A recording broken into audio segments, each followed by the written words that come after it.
RIMS 2 का निर्माण स्वास्थ्य सुविधा को सुधारने के लिए नहीं बल्कि भवन बनाकर टेंडर घोटाला करने के लिए बनाया जा रहा है। उपरोक्त बातें भारतीय जनता पार्टी के प्रदेश प्रवक्ता अजय शाह ने प्रेस कॉन्फ्रेंस के माध्यम से कही। उन्होंने कहा कि हाईकोर्ट ने सवाल उठाया है कि राज्य में स्वास्थ्य सुविधा जो है वो काफ़ी ख़राब है। रिम्स 1 में नर्स नहीं है, जो सुविधाएं हैं डॉक्टर वो नहीं हैं, लेकिन सरकार जो है रिम्स 1 को सुधारने की बजाय रिम्स 2 के निर्माण में जो है दिलचस्पी दिखा रही है।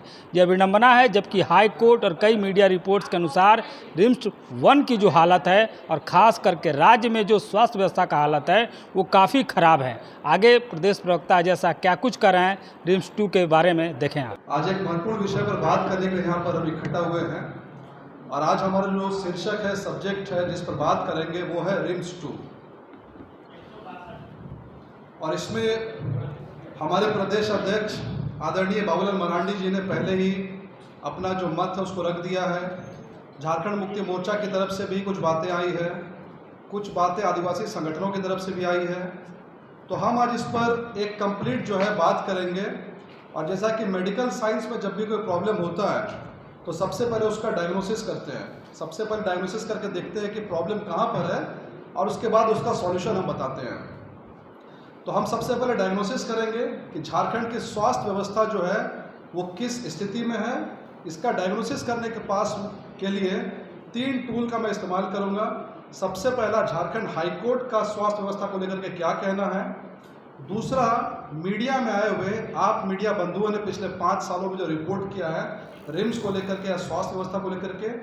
तीसरा, कैग की रिपोर्ट पर हम थोड़ी सी चर्चा करेंगे और इस डायग्नोसिस के बाद में हम सॉल्यूशन बताएंगे और ये साबित करेंगे या सजेस्ट करेंगे कि सरकार का सॉल्यूशन रिम्स 2 किस तरह से जनता के विरोध में है और हमारा इसमें क्या ओपिनियन, हमारा इसमें क्या सजेशन है। तो जैसा मैंने आपको बताया कि स्वास्थ्य व्यवस्था पर बात करने के लिए सबसे पहले मैं झारखंड हाईकोर्ट के कुछ स्टेटमेंट्स का इस्तेमाल करूंगा। सो मेरे पास में झारखंड हाईकोर्ट ने जो जजमेंट दिया है स्वास्थ्य व्यवस्था को लेकर के, बहुत बड़ा जजमेंट है, लेकिन मैं इसमें से कुछ रफली 3-4 चीज़ों को आउटलाइन करूंगा जिससे मालूम चलेगा कि झारखंड की स्वास्थ्य व्यवस्था असल में क्या है। और ये एलिगेशन कोई पॉलिटिकल पार्टी नहीं लगा रही है, ये जो स्टेटमेंट है ये झारखंड हाई कोर्ट का है, माननीय जजेस का है। सबसे पहला जो हाईकोर्ट का ऑब्जर्वेशन है, हाईकोर्ट ने कहा है additional chief secretary department of health is directed to monitor the requisition of 370 nurses so that the process of selection is initiated. यानी झारखंड हाईकोर्ट ने कहा है कि रिम्स के अंदर में 370 नर्सेस नहीं हैं और हर नर्स के ऊपर में लोड बहुत ज़्यादा है। एक नर्स के ऊपर में 60-60, 70-70, 100-100 पेशेंट का लोड है। यानी हाईकोर्ट ने कहा है आप हमें नर्स दीजिए रिम्स के लिए। दूसरा जो हाईकोर्ट का ऑब्जर्वेशन है ये काफ़ी सोचने लायक है।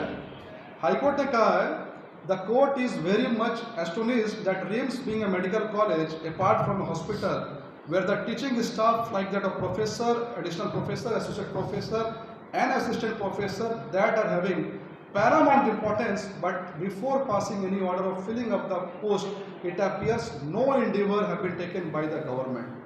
यानी हाईकोर्ट ने कहा है कि रिम्स के अंदर में और ज़्यादा प्रोफेसर्स की ज़रूरत है, असिस्टेंट प्रोफेसर्स की ज़रूरत है, डॉक्टर्स की ज़रूरत है, पर झारखंड सरकार की तरफ से इस क्षेत्र में भी कोई इनिशिएटिव नहीं लिया गया है।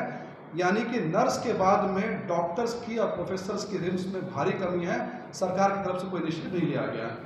तीसरा जो जजमेंट कोर्ट कहता है वो है the vacancies of the 4th grade post have been shown to be filled through outsourcing. Now the question is that when the 4th grade post are sanction having conference of the finance department of the state, then where is the question of filling the post through outsourcing. उसके बाद court कह रही है RIMS authority has taken decision to fill up the post through outsourcing even after the sanctioned posts which are accorded to our considered view cannot be just and fair, and this is violation of Article 14 and Article 16 of the Constitution of India।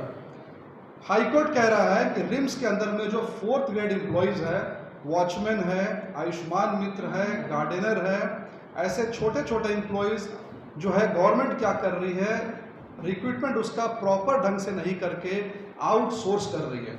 और outsource का खेल इसलिए चल रहा है ताकि सरकार में बैठे लोग मनमाने लोगों को उस पोस्ट को दे सके, मनचाही पोस्टिंग कर सके। इसलिए हाईकोर्ट ने कहा है कि संविधान का आर्टिकल 14 और आर्टिकल 16 जो है इसका वॉयलेशन सरकार कर रही है।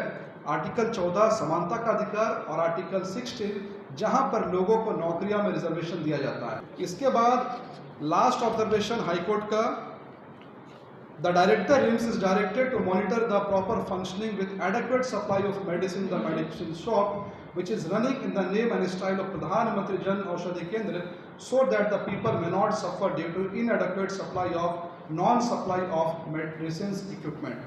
यानी कि हाई कोर्ट ने कहा है कि रिम्स के अंदर में जो दवाइयाँ जरूरी है वो भी नहीं है और यहाँ पर मेडिकल इक्विपमेंट नहीं है।